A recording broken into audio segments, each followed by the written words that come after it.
Olá, eu sou Valmir. Agora vamos falar um pouquinho do problema do jantar dos filósofos. O jantar dos filósofos é um problema de sincronização multiprocesso, desenvolvido por Dijkstra, em 1965. A partir de então, todos os algoritmos propostos como soluções de sincronização acabaram sendo relacionados ou testados no problema do jantar dos filósofos. O que é o problema? 5 filósofos estão sentados em uma mesa redonda para jantar. Cada filósofo tem um prato com espaguete à sua frente. Cada prato possui um garfo para pegar o espaguete. Nesse sentido, cada filósofo alterna entre duas tarefas: comer ou pensar. Quando o filósofo fica com fome, ele tenta pegar os garfos um de cada vez, independente da ordem. Caso ele consiga pegar 2 garfos, ele come durante um determinado tempo e depois recoloca os garfos na mesa. Em seguida, ele volta a pensar.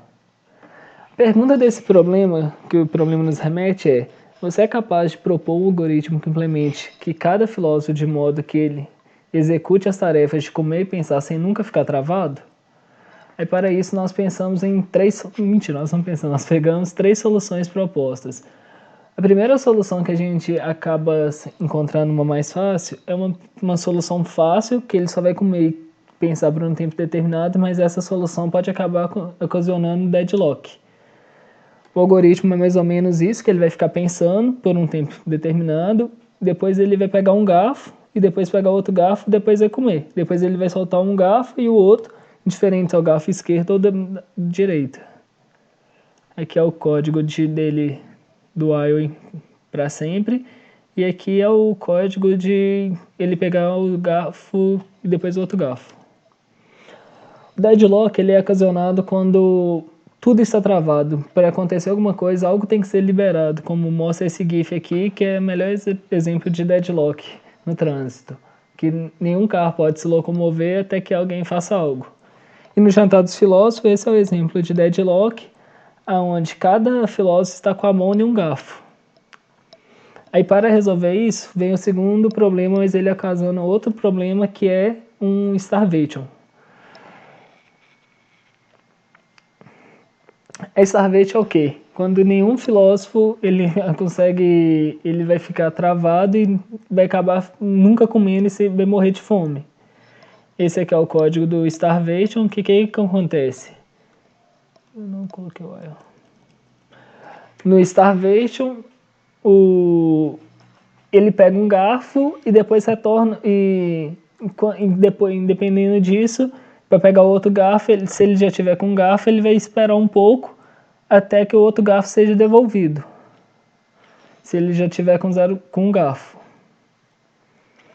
A terceira solução é um pouquinho melhorada dessa, porque se caso ele pegue um garfo, para ele não ficar esperando o outro garfo por tempo infinito, ele passou um tempo aleatório, caso ele não consiga pegar o garfo de novo, ele vai devolver aquele garfo. Esse é um starvation um pouquinho melhorado, mas ele acaba ainda ocasionando o motivo da fome. Aqui foi a solução implementada no nosso trabalho, que é a implementação utilizando o semáforo, ou seja, ela utiliza de exclusão mútua. Os semáforos são threads, e as threads são fluxos de um programa em execução, que elas podem ou não compartilhar memória. Aí aqui está o algoritmo que nós utilizamos, que ele é na existência do filósofo, ele só vai pensar e comer. Aí enquanto o algoritmo, a função pensar, ele só fica pensando por um tempo randômico. E a função comer, que tem o grande segredo do semáforo, que no caso ele tenta pegar um garfo e depois ele pega o outro garfo. Aqui ele está pegando os garfos e aqui ele verifica se ele conseguiu pegar os 2 garfos. Caso ele pegou os 2 garfos, ele vai comer. Caso não, ele vai ficar esperando o outro, quem está com o garfo, comer e depois ele vai comer. Isso ele vai comer por um tempo determinado, depois ele solta os 2 garfos e volta a pensar.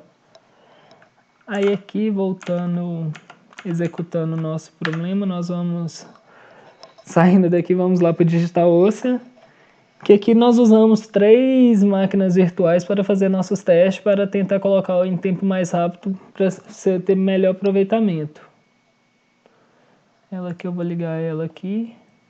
A nossa máquina virtual que nós usamos, ela tem 3 GB de memória RAM e 60 GB de SSD. É uma máquina um pouquinho melhor ainda daquela piorzinha que tinha lá, mas achamos melhor utilizar ela porque a outra estava muito ruim. Aqui eu vou...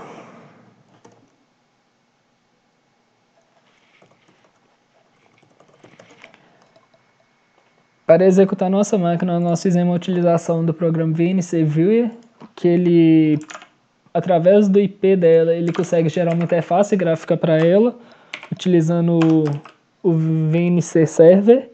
Aí ele utiliza a porta padrão 5901. Aqui a gente aceita. Essa aqui é a nossa máquina virtual. Aqui, vamos falar um pouquinho do código.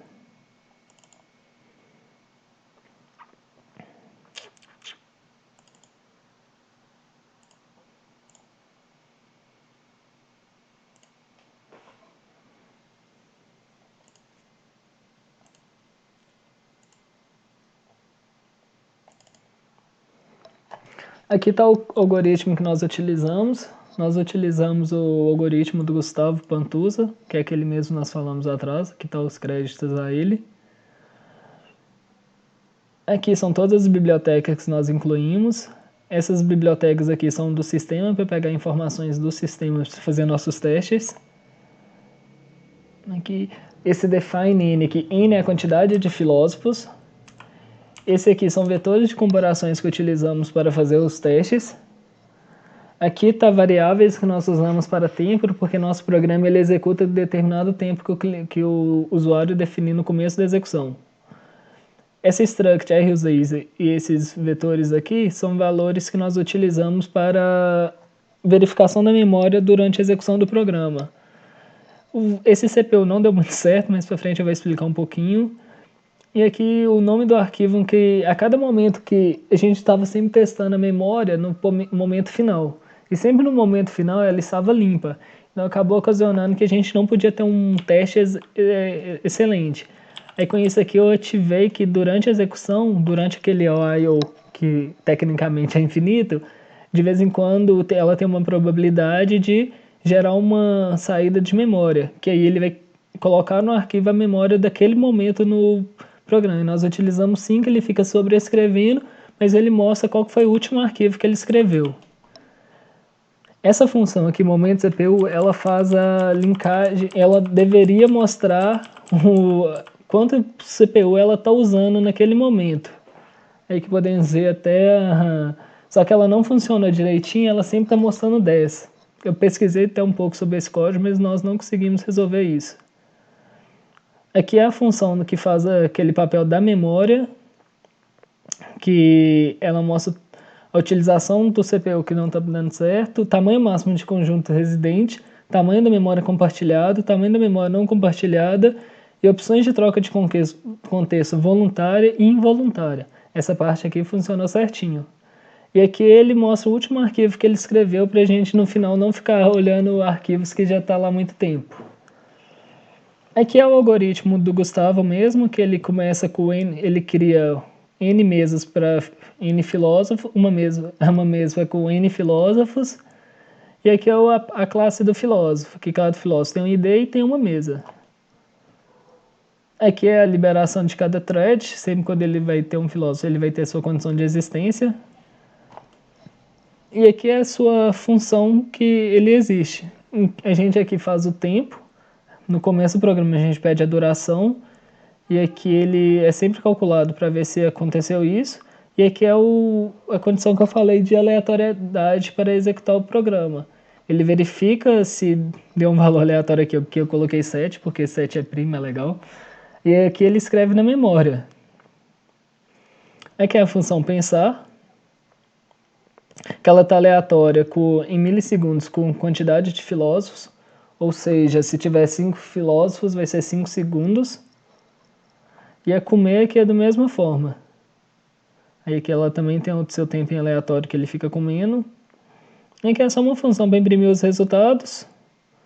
Aí caso o arquivo não pode ser aberto, ele mostra na tela mesmo. Aqui é que se o arquivo for aberto, ele vai imprimir o negócio e no final ele mostra o final da memória mesmo. Aqui é a função main, que pede o tempo que vai ser executado e o arquivo que deverá ser salvo. Aqui eu vou executar, para nós vermos melhor assim mesmo, vou colocar 2 terminal.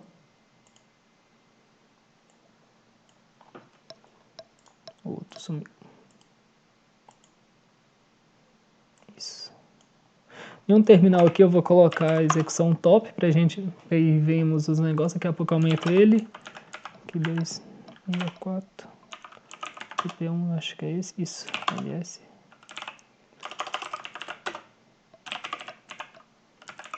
Aqui é a forma que a gente está usando para compilar.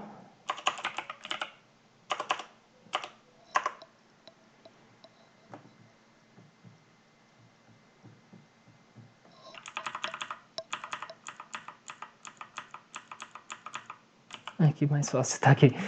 A gente usa G++, MCPP, a gente compila na versão 14, porque tem algumas funções que elas só funcionam na 11 para cima. Aí a gente coloca também a flag da lpthreads, que é para ter a função threads, e geramos o executável. Vamos mudar o nome aqui para teste. Aí aqui ele só dá um warning naquela parte da CPU. Aí aqui executando teste. Vamos executar aqui por... Aqui é a parte que não estava funcionando, que ele mostra a utilização da CPU sempre no 10%. Vamos colocar aqui para execução em 10 segundos. E aqui vamos colocar exemplo.txt.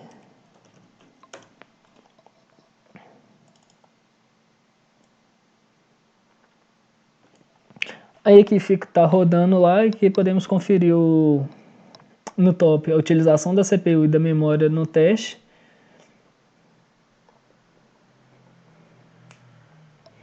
E aqui ele vai mostrando sempre o arquivo de memória que ele está escrevendo, daqueles 5 arquivos, para a gente não perder a informação de qual arquivo que ele está escrevendo. Esperar um pouco.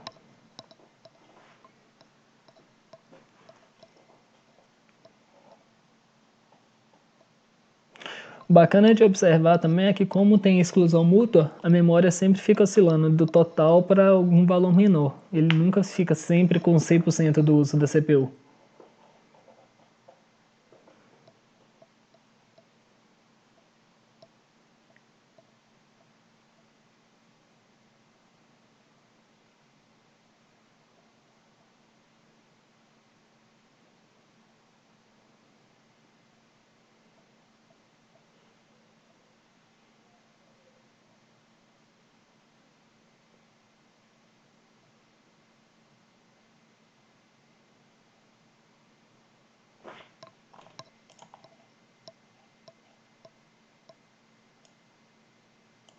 Aqui acabou, terminou a execução. O último arquivo de memória foi escrito o arquivo 1.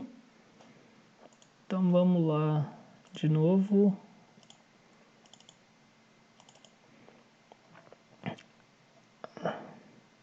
O último arquivo de memória foi escrito o arquivo 1.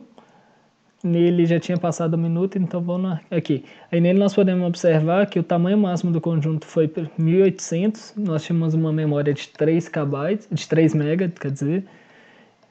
Opções de contexto voluntário foi 145 e voluntário 1771. Aqui vamos ver o 5. O 5 está de outra execução, ele nem chegou no 5. O segundo foi o primeiro negócio, o primeiro momento lá, ele tava, mostra aqui, no comecinho da execução, como estava em 10 segundos, só teve 33 trocas voluntárias e 607 involuntárias. E aqui, cadê o exemplo? Nós só vamos como exemplo. Exemplo TXT. E aqui a quantidade de... Aqui, como a nossa memória era 3 MB, aqui ele mostra os 3 MB, um pouquinho menos. Não, 1024, tá certo. Aí ele mostra todas as trocas de contexto, voluntário e involuntário, e a quantidade que cada filósofo executou sua ação. Podemos ver que como tem exclusão mútua, os valores ficam numa média muito aproximada entre todos. Nenhum filósofo fez algo a muito exorbitante, nenhum fez a menos. E tecnicamente é isso aí que a gente queria mostrar. Acho que foi só isso.